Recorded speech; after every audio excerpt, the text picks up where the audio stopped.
Bonjour, merci d'être là pendant que les photographes travaillent. Quelques petites indications.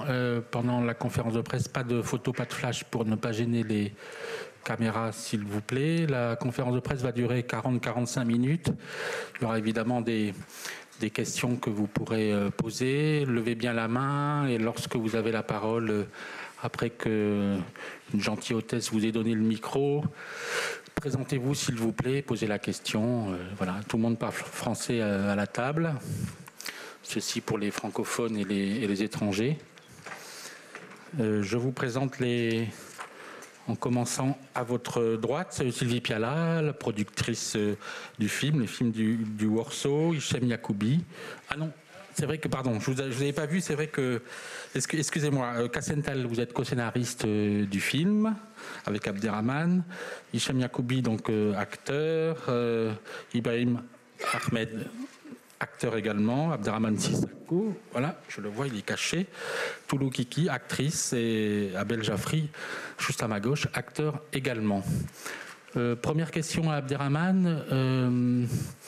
Vous dites que l'idée vous est venue après un événement tragique en juillet 2012, l'assassinat d'un couple non marié au Mali. Est-ce que ça a été une réaction immédiate d'envie d'écrire un film, non pas sur ce sujet-là, mais de partir de là pour écrire sur le thème? Bonjour.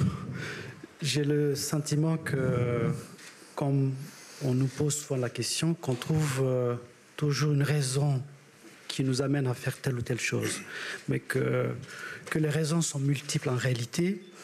Et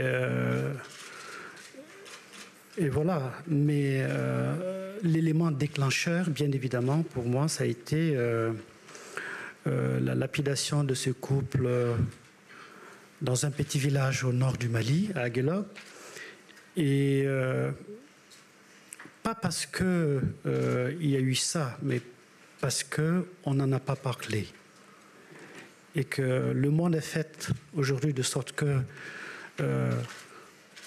quand un nouveau téléphone portable sort, c'est toute la presse qui va filmer ça. C'est ça. Donc, et qu'on devient de plus en plus, on devient indifférent à l'horreur si on ne fait pas attention. Donc il y a eu cet événement qui a déclenché. Et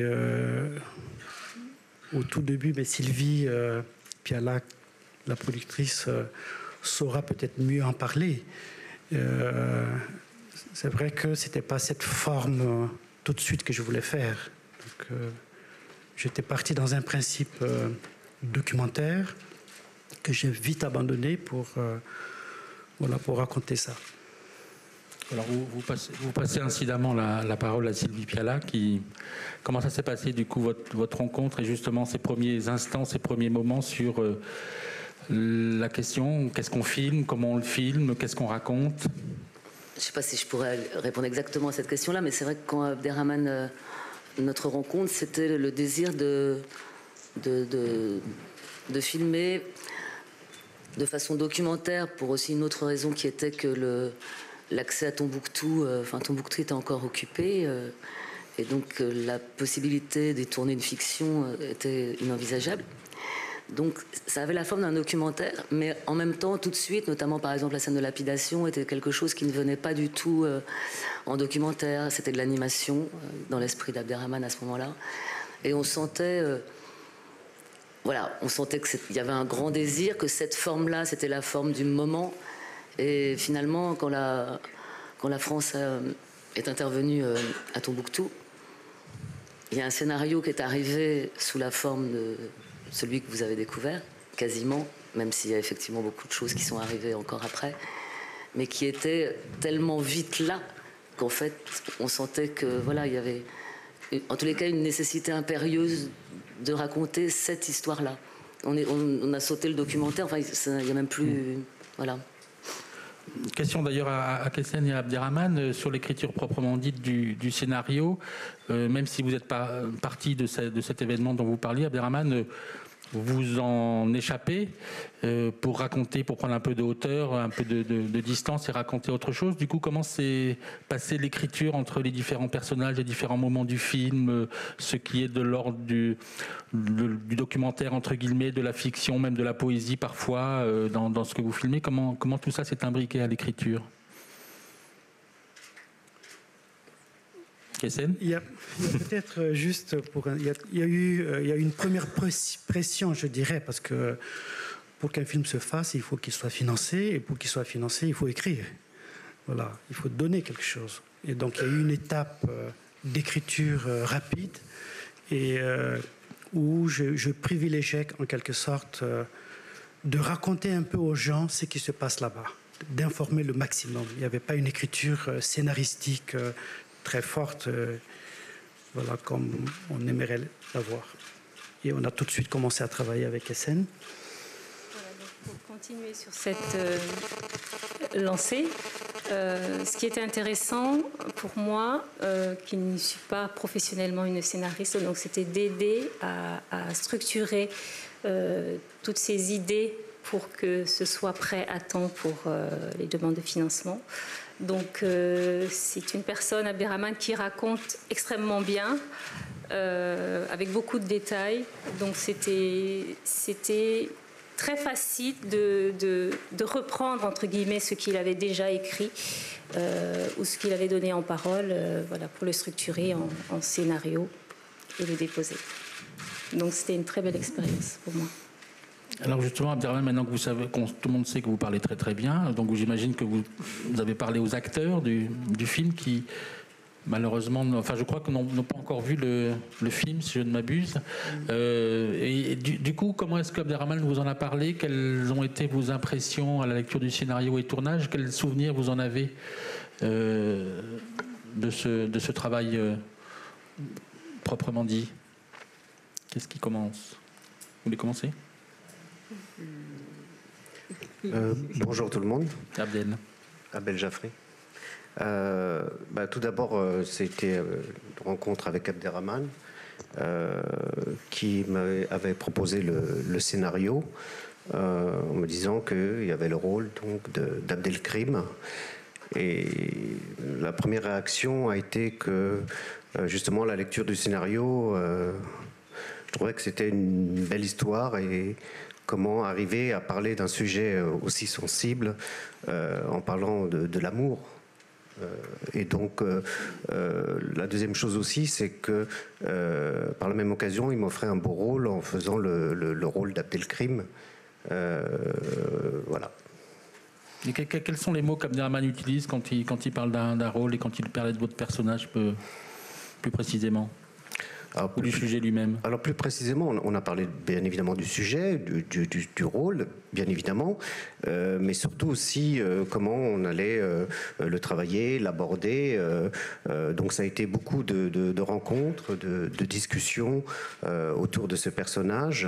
Et c'est aussi une liberté de travail, parce que la force d'Abderrahmane aussi, c'est de donner confiance à ses acteurs et de leur faire confiance pour pouvoir bien travailler justement par rapport à un personnage et donner cette crédibilité, cette force et cette ambiguïté aussi du personnage de Abdelkrim. Toulou Kiki, vous voulez répondre à la question, s'il vous plaît?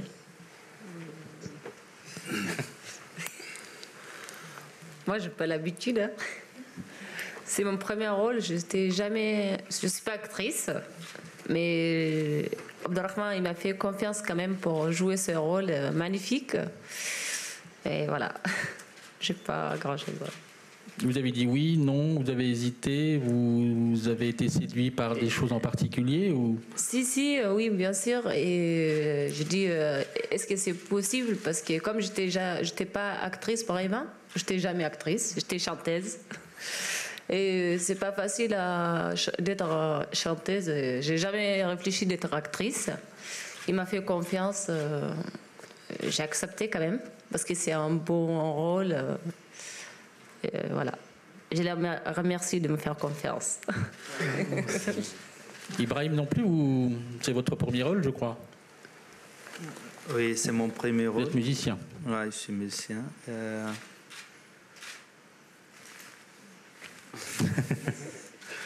Comment ça s'est passé? Même question.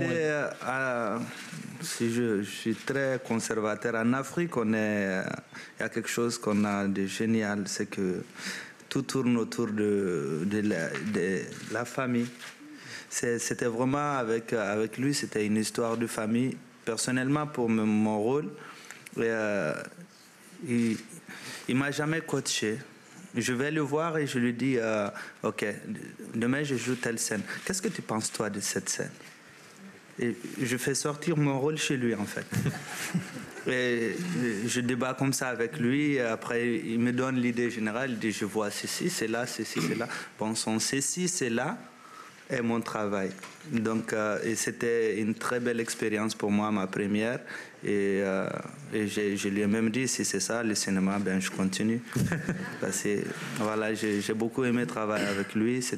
On était tous ensemble. Et c'était très, très bien, très émouvant par moments. Et c'était facile à vivre et à travailler. D'avoir des aussi beaux rôles, c'est tout le mal que je vous souhaite pour la suite, mais je ne sais pas si on peut en avoir des aussi grands. Hichem, vous êtes comédien déjà. Quels ont été les rapports avec Abderrahmane? Comment ça s'est passé? Bonjour. En fait, avec Abderrahmane, on se connaît depuis très longtemps, parce qu'on habite en fait tout simplement dans la même rue. Donc on se voyait souvent. Et en fait, c'est arrivé vraiment par le simple hasard. Un soir, on s'est retrouvé avec un ami en commun qui s'appelait Moïse. On discutait chez lui, on était invités à dîner, on parlait, et puis voilà, anecdote par anecdote, je commence à lui raconter une partie de ma vie de danseur, voilà, qui était un peu chaotique par-ci par-là. Et puis à un moment, il s'arrête, il me regarde, il me dit « Hichem ?» Je dis « Oui ». Il me dit « Ça fait très longtemps qu'on se connaît, je ne t'ai jamais rien proposé, mais là, je vois en toi, tu vas être le rôle de... Voilà, j'ai écrit un film, et c'est toi, je viens de voir le rôle, c'est toi. » Je dis « Ah bon ?» Je dis, ouais. Puis là, il commence à me raconter plus ou moins le scénario. Et en fait, ça s'est fait vraiment comme ça. Et il m'a dit, voilà, tu vas me raconter ta vie dans ce film-là. Je dis, ah bon. Mais sauf que, le rôle, c'est un djihadiste. Ça a commencé vraiment, toute la genèse du film a commencé comme ça. Et ensuite, il me dit, il me dit, est-ce que tu serais prêt à partir 1 mois et demi donc, dans le désert pour qu'on puisse, en fait, écrire le rôle ensemble? Et je lui dis, oui, complètement, je pars. Donc, je suis parti à l'aventure comme ça. Et on a tout fait comme ça, vraiment... sur place, on a commencé quand je suis arrivé, donc on a pris une soirée pour parler ensemble. Il m'a raconté un peu plus en détail donc le scénario, mon rôle. J'ai commencé à y réfléchir et il m'a fait un coup qui m'a rendu fou. C'est que il m'avait dit là, il y aura dans le film, il y aura une danseuse donc qui va danser et peut-être tu feras un pas ou deux, mais c'est elle qui va danser. Et je me suis retrouvé en fait à danser, alors que moi j'ai une carrière de danseur, mais ça faisait plus de 10 ans que j'ai pas dansé. Et là, je me retrouve en fait à improviser en fait une partie de danse et qui a duré 3 fois 20 minutes. Donc en fin de journée, j'étais épuisé, pas chauffé, rien. Et le lendemain matin, je me lève, je pouvais plus me lever. Et je reçois un coup de fil. En fin de compte, il y a un problème de lumière, il faudra refaire. Je dis mais mon problème, c'est que je peux plus me bouger. Il me dit ouais et donc il a fallu que je danse donc avec une patte en moins en faisant ce que je pouvais parce que j'étais foutu quoi. C'est comme le vélo, ça s'oublie pas en fait la danse. Pardon ? C'est comme le vélo, ça s'oublie pas la danse. Ah oui, mais quand on est resté 10-15 ans sans faire un mouvement et on se met à danser, à improviser, c'est pas si simple que ça. Pardon Sylvie, oui. Non, mais juste pour parce qu'on le sent bien, mais la chose ne sort pas complètement. C'est l'aventure dans laquelle Abderrahmane nous a tous emmenés. C'est-à-dire que voilà, on s'est retrouvés finalement parce qu'on a trouvé très tardivement l'endroit où tourner, même le pays, je dirais, où tourner. Et on s'est retrouvés comme ça à Nouakchott à un moment, 3, 4, 5, 8, 10, 12, 14. Et on est parti. Et c'était déjà un grand voyage pour y arriver. Et puis là-bas, on a investi cette ville de Walata qui nous a ouvert les bras, les maisons, c'est... Voilà, je crois que tout ça, ça se sent aussi faire ce film. Voilà.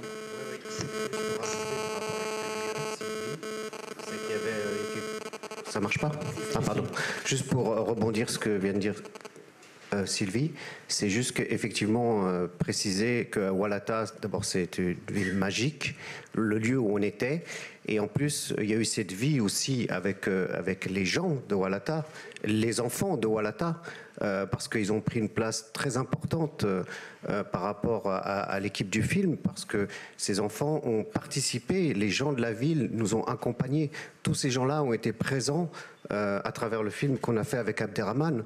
On a organisé des matchs de football avec les enfants. On a fait du ramassage de sacs plastiques, toutes ces choses-là qui sont un peu sociales. Il y a une grande participation de la part de tous les enfants et des parents à Walata. On passe aux questions, mais il était bon de faire parler tout le monde. Voilà, là, monsieur. Bonjour, Hugues Daillé, Télévision Belge. C'est une question pour Abderrahmane Sissako. Vous avez évoqué brièvement la dimension évidemment tragique de votre film, mais une des surprises intéressantes, c'est que parfois ça prend un tour tragicomique, c'est-à-dire que vous n'hésitez pas à tourner en dérision ces djihadistes dans des scènes qui sont presque des sketchs, enfin où il y a vraiment une dimension très très drôle en fait. Et je me suis demandé comment ce ton, cette dérision, comment cette dimension-là était arrivé dans le scénario et pourquoi aviez-vous fait ce choix? Je pense que l'être humain n'est pas seulement une chose, n'est pas seulement ça ou rien. Je pense que dans chaque être, il y a une complexité, il y a le mal, mais il y a le bien aussi. Donc je pense que c'est important de se dire qu'un djihadiste, c'est quelqu'un qui nous ressemble aussi, en fait, et qui certainement, à un moment de sa vie, a basculé dans quelque chose. Et à partir de ce moment-là, quand on raconte une histoire, on essaie de l'humaniser le maximum possible. Quand il y a une barbarie, il faut qu'à côté de ça, on puisse voir une fragilité à chaque instant. Celui qui maltraite peut douter, et c'est vrai. Et dans cette scène de l'interrogatoire de Kidane, où moi je crée un dispositif qui est là, avec des idées que je donne aux acteurs, d'abord, premièrement, avec un dispositif où la parole circule, c'est-à-dire il y a un traducteur touareg, et puis il y a le chef djihadiste qui parle en arabe. Et à part le sujet qui est donné à Pinon,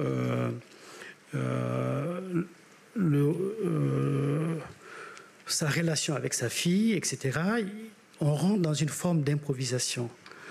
Et pour moi, il était important que cette scène se termine par une phrase que je donne à l'acteur djihadiste, c'est-à-dire quand il dit je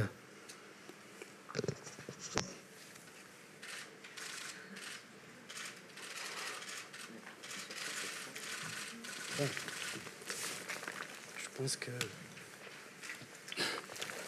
c'est pas normal, bon. Mais c'est vrai que la fatigue, l'émotion. Madame, au premier rang, vous vouliez poser une... On reviendra peut-être à la... Je dois ça va pleurer, mais bon.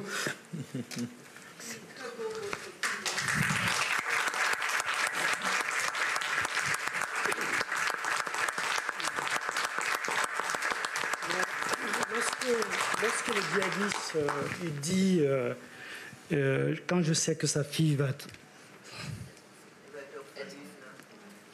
et que ça lui fait mal, et que de ne pas lui traduire ça, pour moi, il y a en lui une humanité.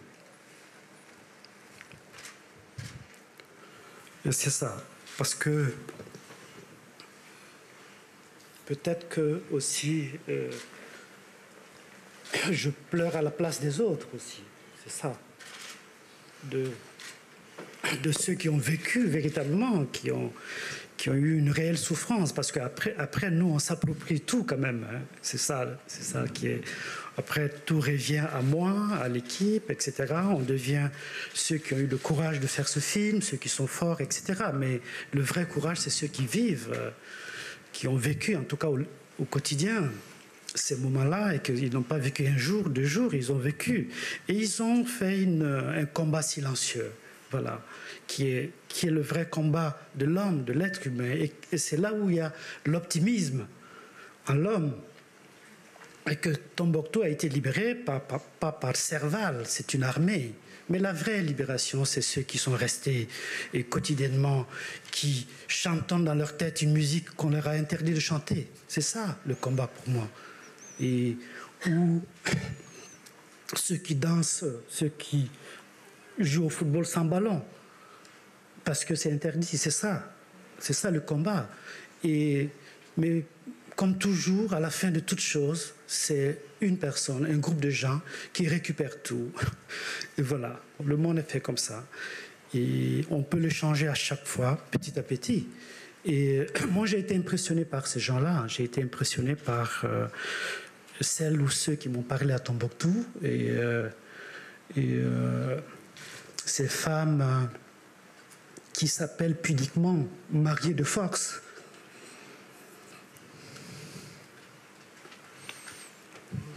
Madame, la première. Hein? Oui. Oui. Mais vous levez, ça me plaît. Hi. Bonjour. I'm going to ask a question Je vais vous poser une question en anglais. My name is Michael. I'm from Denmark. Je viens du Danemark. J'écris pour un magazine danois et j'ai une question à poser sur le scénario. Comment avez-vous fait évoluer les personnages au niveau du scénario? Vous avez des personnages qui sont des victimes. Il y a celui qui joue au football, il y a le mariage forcé, il y a le guitariste, etc. Ils sont très innocents et il est tout à fait cruel de voir à quel point ils sont punis. Mais ce qui est intéressant, c'est que le personnage principal, qui est celui avec lequel on s'identifie le plus, a aussi fait un tort à quelqu'un, puisqu'il a tué quelqu'un. Donc, comment avez-vous traité toute l'ambivalence de ce personnage? Non, c'est... je pense qu'un film s'écrit plusieurs moments. Et il y a la première écriture, comme je disais, qui est le scénario. Et il y a la deuxième, c'est-à-dire je vais à Tombouctou pour rencontrer les gens, les vrais gens, c'est ceux qui ont vécu. Donc j'entends, j'écoute. Donc mes personnages se précisent, je les dessine moins et plus. Et après, il y a le tournage, au moment où il faut tourner tout ça. Et la vraie histoire de Kidane, dont je me suis inspiré, c'est-à-dire ce Touareg qui a tué un pêcheur. Pour moi, justement, c'est en ce moment-là que l'art se positionne. Et pour moi, c'était important de le transformer en accident. Parce que quand on tue quelqu'un, il y a forcément un accident chez la personne. Peut-être dans son enfance déjà, que le premier accident, c'est là. Voilà. Après, les choses prennent certaines proportions. Et donc, l'histoire, pour moi, c'était qu'on puisse compatir. Voilà. Comme ce genre de film, c'est pas écrit dans une forme de dramaturgie classique, qui est le cinéma. Voilà, de façon classique, le cinéma. Mais bon, personne n'a dit que le cinéma devait être classique aussi. Non, on s'exprime parce que le cinéma donne comme possibilité de s'exprimer.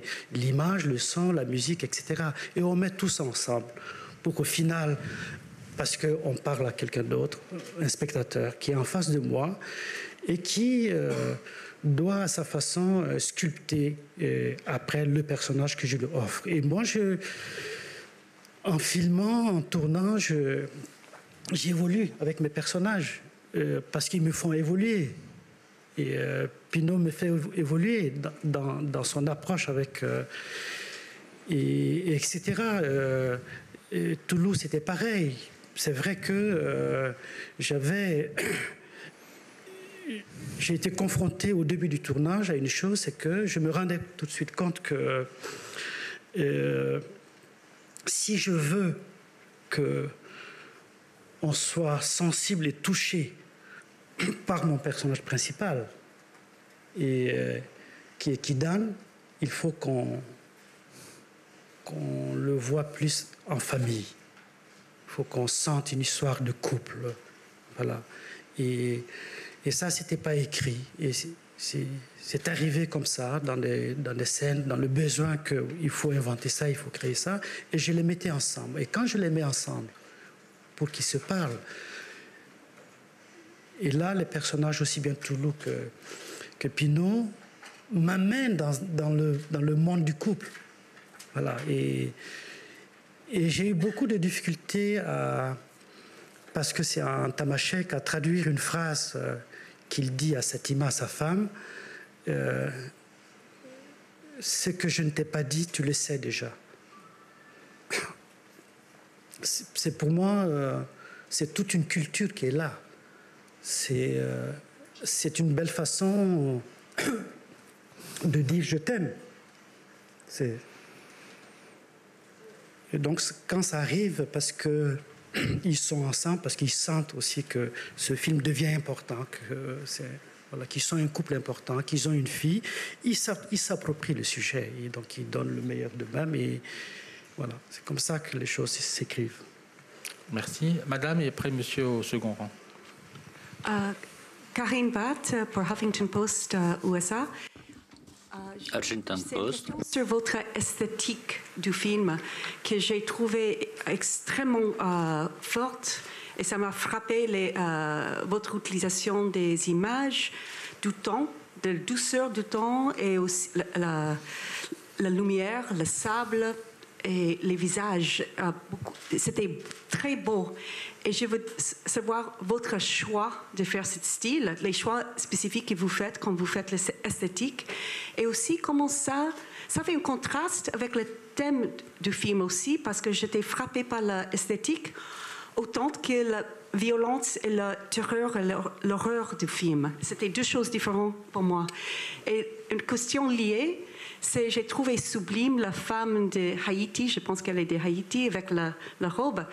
Et si vous pouvez parler d'elle et votre choix les images d'elle, comment elle rentre dans le film. Merci.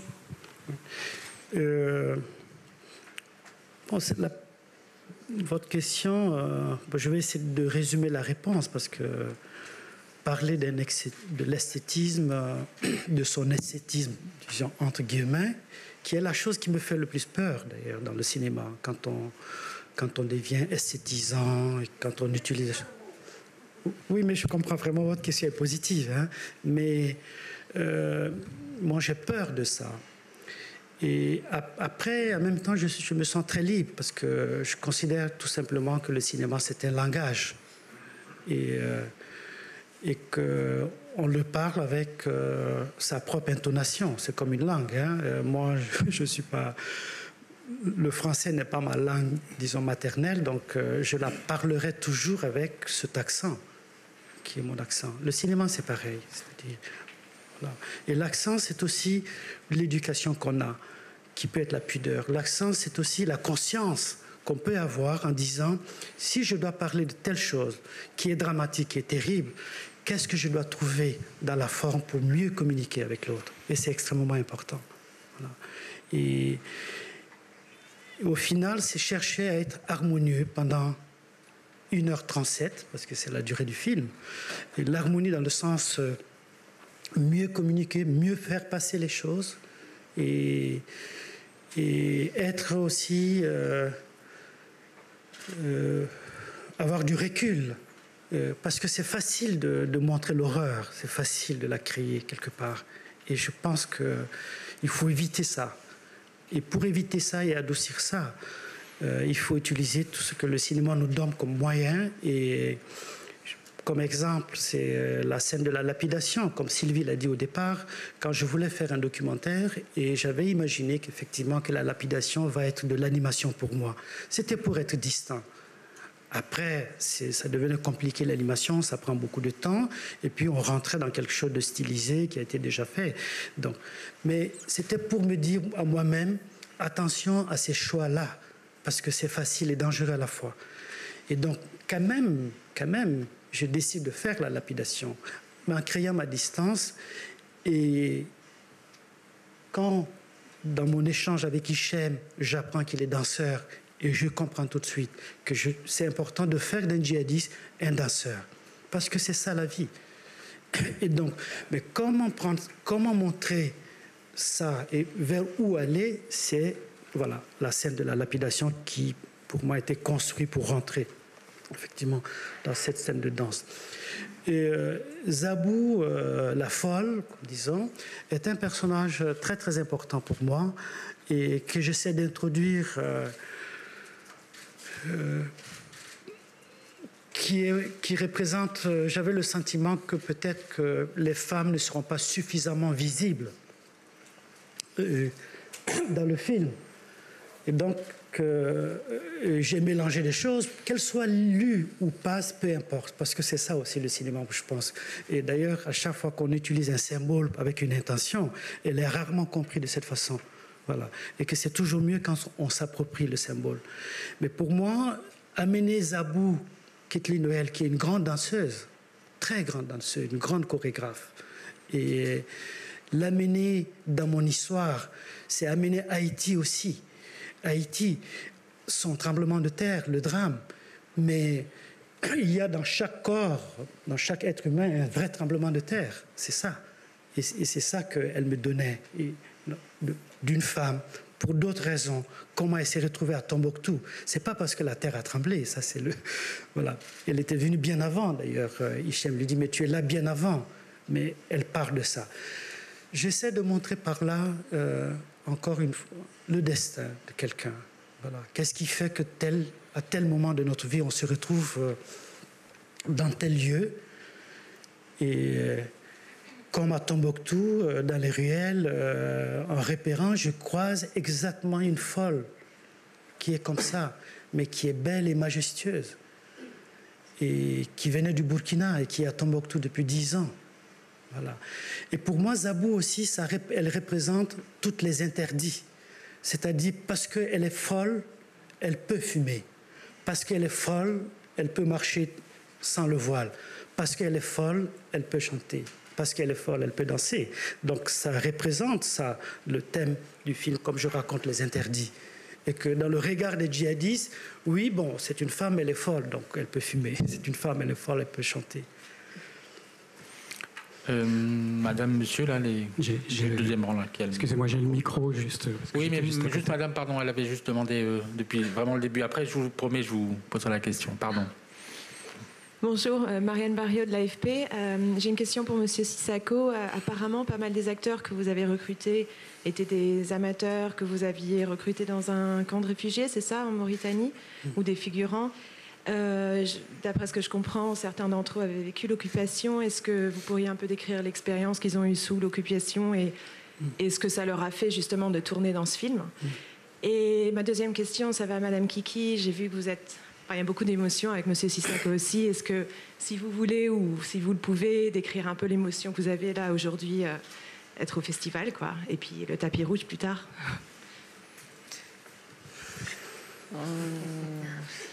Je sais pas. Ça change pas grand-chose pour moi, je pense. Je sais pas, c'est beau d'être au festival des Cannes. Après, les films, c'est plus beau, je pense. Je sais pas, j'ai pas de, je sais pas comment vous répondre. Et pourquoi est-ce que vous pleuriez? Pardon? Pourquoi est-ce que vous pleuriez? Parce que l'histoire, c'est touchant quand même. C'est triste, c'est touchant. Au fond de nous, quand même, on écoute, on entend Abdelrahman parler de cette histoire, ça nous touche beaucoup parce que c'est la réalité des choses qui se passent. C'est trop triste pour les gens qui vivent ça, quand même. Comme une image, je pense, ça va nous toucher. Voilà. Et donc, il y a beaucoup de figurants qui viennent de Bamako, donc, qui sont venus à Oualata. Donc, Oualata, c'est en Mauritanie. Il y a beaucoup de figurants maliens, donc, qui parlent sans rail, voilà, qui sont pris en Mauritanie dans des villes. Mais il y a surtout Leila, donc Toya, la petite Toya, et Issan, le petit berger, qui viennent du camp de Mera, qui est à peu près à 200 beaucoup plus, 300 km de piste de Walata, donc dans une ville qui s'appelle Mbera. Et je suis allé là-bas pour choisir mes acteurs et certains acteurs, et j'ai fait la rencontre de cette petite fille qui, dans le scénario, avait 3 ans. Voilà. Et comme je voulais une mère et que je n'avais pas choisi Toulouse à ce moment-là, je voulais une mère avec sa fille de 3 ans, et que c'était plus facile de... Donc je n'ai pas trouvé ça. La mère qui m'interpellait comme Toulouse m'a interpellé, et qui a une fille. Et pendant ce repérage, Leïla était tout le temps devant nous, tout le temps. Elle voulait être... donc, c'est mon premier assistant Demba, qui est sénégalais, qui m'a dit « Mais Abderrahmane, on ne peut pas partir sans cette fille parce qu'elle veut vraiment jouer dans ton film. » C'est comme ça que j'écris aussi. Voilà. Que utiliser le désir des gens, c'est le désir qui fait un film. C'est pas l'intelligence qui fait un film, c'est le désir. Et à des degrés qui vont tellement loin. Et je trouve que c'est toujours pas juste quand tout se focalise sur une personne qui... bon, mais c'est comme ça aussi. Mais sachez qu'il y a des gens extraordinaires que je piège aussi, parce que le juge qui n'est pas là, c'était un régisseur. Donc, quand on m'amène dans le casting 2 personnes pour faire le juge et que je vois que ce n'est pas les bonnes personnes, c'est le régisseur qui m'amène ces 2 personnes. Et je me retourne, je lui dis, bon, ça va être toi. Et il m'a regardé, donc je n'ai pas donné le temps, donc je pars. Je crois que quand on est sur un plateau, quand on fait un film, on a parlé de la direction d'acteur un peu. J'ai envie de dire que moi, je ne suis pas confortable du tout sur un plateau de tournage. Je ne supporte pas ça.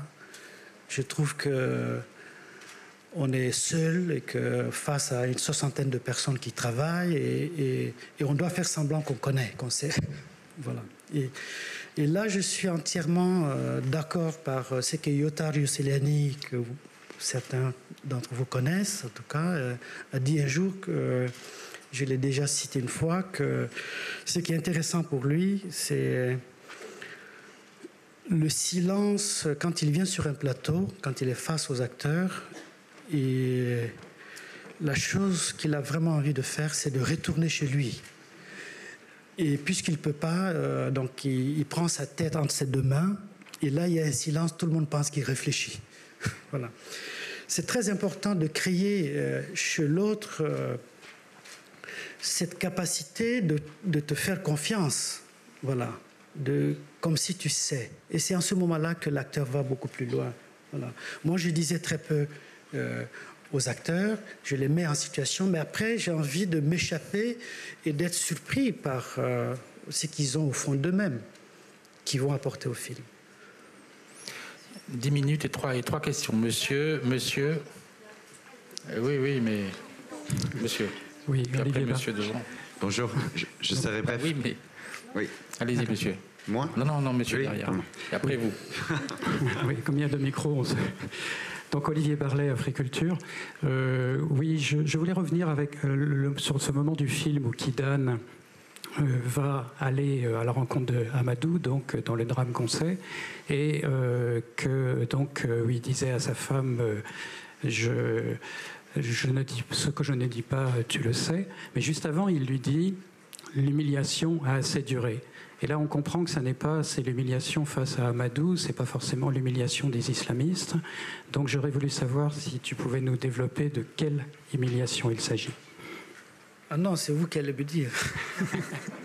Oui, juste un peu court pour qu'il y ait encore 3-4 questions. Le film appartient vraiment à celui qui le voit, en fait. Il crée... Moi, je pense que l'humiliation qui a assez duré, c'est la contrainte qu'ils ont de se déplacer pour telle ou telle raison. Voilà, de ne pas pouvoir d'être dans une forme d'insécurité permanente. C'est plutôt ça, l'humiliation. Monsieur.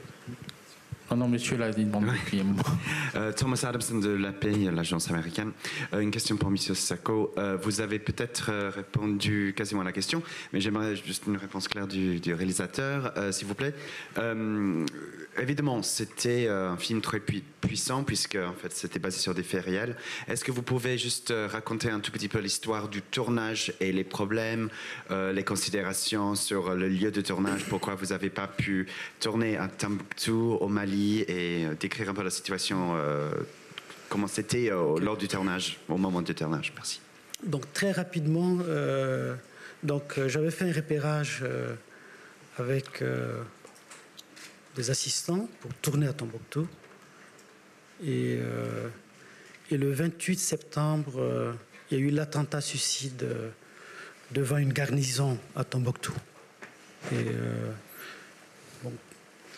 ce qui veut dire qu'il y avait un vrai risque d'amener une équipe à Tombouctou pour faire ce film. Et donc, on a changé. Et donc, tout est allé très vite. Parce qu'il fallait, ça c'était au mois de octobre. Oui, on est en 2014. Oui. 2013, oui, exactement 2013. Et il fallait trouver un lieu, etc. Et ça a été possible en Mauritanie grâce à l'État. Et ça, c'est des choses qu'on ne dit pas souvent, mais c'est quand l'État donne la possibilité à quelqu'un de faire un film, et de sécuriser un film, parce qu'il y a une fragilité dans la région. Et je ne rentre pas dans les détails, mais ça a été un vrai travail. Mais quand on sait, quand on est le premier, on doit dire aux techniciens, on doit dire aux comédiens que tout va bien, que la sécurité, mais la sécurité 100%, ça n'existe pas. Ça n'existe pas, mais il faut faire semblant, voilà. Comme si tout va bien, que c'est dans ce climat-là que ça a été fait, avec beaucoup de difficultés aussi, parce que les lieux de tournage sont distants. Et comme il y a des pistes, donc on peut faire une demi-journée pour aller à Kifa, c'est presque une journée de Walata à Kifa. Donc, mais c'est comme ça aussi. Je crois qu'un film ne doit pas être forcément facile à faire. Voilà. Et donc, quand c'est difficile, c'est difficile. Mais je voulais parler d'un élément très important qui n'est pas votre question et qui s'inscrit aussi dans la façon dont on a travaillé avec les acteurs ou le choix des acteurs. Le pêcheur Amadou, c'est incroyable. On a tourné donc à Kifa, où il y a un lac qui fait un peu comme un fleuve, mais c'est un lac. Et la veille, on m'avait proposé des acteurs pour jouer le pêcheur, et ils n'étaient pas bons pour moi. Pas dans leur jeu, mais ils ne dégageaient pas quelque chose. Voilà. Donc j'ai dit non, c'est pas lui. Donc on a quitté, on partait sur le plateau de tournage qui est à peu près une demi-heure. Et dans la voiture, le premier assistant m'a montré une photo et il m'a dit « Et celui-là ?» J'ai dit non. Mais on arrive sur le plateau pour tourner la chose la plus importante presque du film, qui est quand même Amadou. Voilà. Et je rencontre Amadou, qui est un pêcheur là-bas. Qui est un pêcheur. Et un pêcheur qui a quitté Tombouctou, qui est venu s'installer là-bas. Et quand je lui raconte le film, le rôle, il me dit « J'ai tout compris. Laissez-moi faire. » C'est incroyable. C'est incroyable. Le matin du tournage, retrouver ce garçon à Tombouctou qui parle son rail, voilà, et qui est pêcheur à Tombouctou, qui a quitté Tombouctou pour venir s'installer là, et qui a envie de jouer ça, et qui le joue, qui devient comme un acteur, c'est ça. La magie du cinéma, c'est pas dans nous, réalisateurs, non. La magie du cinéma, c'est vraiment dans la possibilité que la vie et le cinéma t'offrent, si tu fais confiance. Voilà. Si tu fais confiance, si tu n'es pas dans des schémas établis, voilà, avec le casting vérifié 3 mois à l'avance, avec ça, et voilà. Mais quand tu te fais confiance, et qu'on te fait confiance, parce que, encore une fois, c'est ça, et Sylvie en particulier, Donc il n'y a aucun moment on a douté de ce film. Donc je vous l'ai dit aussi, pour quitter Nouakchott et aller à Oualata, c'est 2 jours de route. Et elle a fait 3 fois. Voilà, c'est ça aussi. Donc un film, c'est ça. C'est quand on y croit dès le départ, quand les gens y croient dès le départ, et aussi bien les acteurs, l'équipe, que ceux qui donnent l'argent, parce que souvent on ne parle pas de ceux qui donnent l'argent, on pense que l'argent c'est mauvais, mais il y a des gens qui ont donné l'argent pour faire ce film, il y a des gens qui ont fait confiance, voilà, sur une intention. Voilà, tout ça a été possible sur la base de la confiance, et je crois que ça aide beaucoup le cinéma quand on fait confiance aux gens. Et ça ne veut pas dire que... Et quand on fait confiance, je crois, l'autre te rend fragile aussi. Et c'est ta fragilité qui fait le film. C'est ça. On ne peut pas faire un film quand on n'est pas fragile. En tout cas, ce genre de film. Pardon, une dernière question, malheureusement. Ok, bonjour, je m'appelle Nita Wiggins, au RTM du Mali.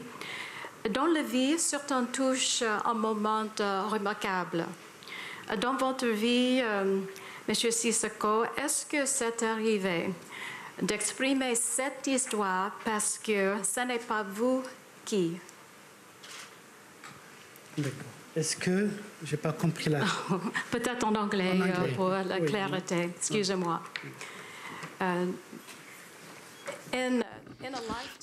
Dans une vie, dans notre vie, certaines personnes vivent des moments remarquables, particuliers. Est-ce que c'est ce que vous avez vécu en produisant ce film et en mettant cette histoire à l'écran? Car si vous n'aviez pas fait ce film pour le public, qui d'autre l'aurait fait? Merci. Oui. Bon, je pense que c'est plutôt un compliment, ceci.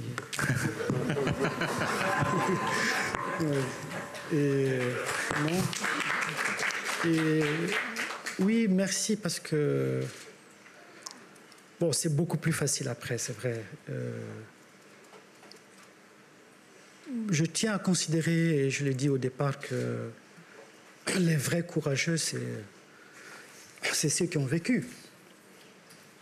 Et que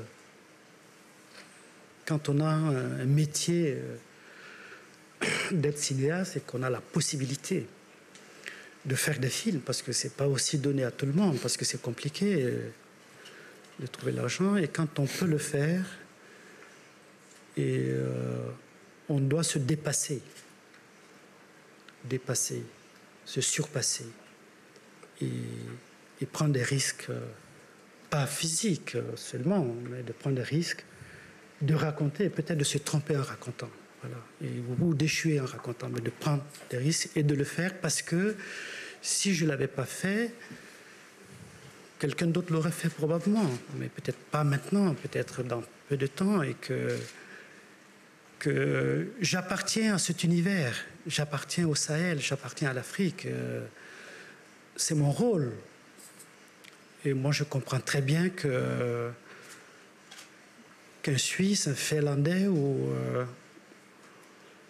quelqu'un d'autre soit loin de cette histoire. Voilà, parce qu'il est proche d'autres histoires qu'il raconte. Et que ce qui n'est pas normal, c'est de ne pas t'approprier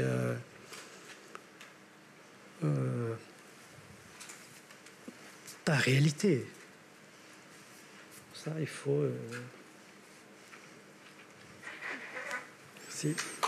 Merci beaucoup d'être là. Merci à toute l'équipe. Merci, Monsieur Sissako. Bonne journée à tous.